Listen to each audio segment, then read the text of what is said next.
ഈ കാണുന്ന ഐറ്റൂല് ഇതൊരു ഒന്നൊന്നര മുതലാട്ടാ. അപ്പം കൈസേ ആദർശാണേ. ഈ കാണുന്ന സാധനം ഉണ്ട് നേപ്പാളികളുടെ സ്വന്തം കൊത്തേ മോമോ. പൈസ കൊണ്ടും ഗുണം കൊണ്ടും സ്റ്റീംഡാണ് ഏറ്റവും കൂടുതൽ ആൾക്കാർ കഴിക്കണമെന്നുണ്ടെങ്കിലും ഇവിടെ ഏറ്റവും കൂടുതൽ ആളുകൾക്ക് ഇഷ്ടമുള്ളത് ഈ കൊത്തേ മോമോയാണ്.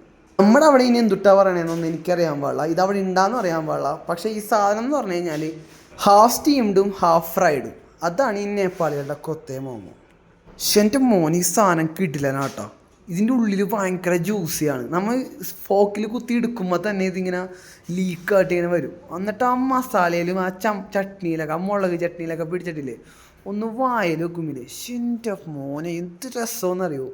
സാറത് കഴിക്കുന്ന കണ്ടിട്ട് തന്നെ കൊതി വരെയായിരുന്നു. പക്ഷേ പാവത്തിൻ്റെ അണ്ണാക്ക് പൊള്ളിയിട്ട ചൂടുകൊണ്ട്. അപ്പം നിങ്ങൾക്ക് കാണാം ഈ മോമോസ് അത് കയ്യിലെടുക്കുമ്പോൾ തന്നെ ഇല്ലേ ഭയങ്കര രസമാട്ടാ. അതിൻ്റെ ഒരു സൈഡ് ഭയങ്കര സോഫ്റ്റാണ്, ആ സ്റ്റീംഡ് ആയുള്ള ഭാഗം ഭയങ്കര സോഫ്റ്റും അപ്പുറത്തെ ഭാഗം ഇച്ചിരി ഹാർഡും ആയിട്ടിരിക്കുകയാണ്.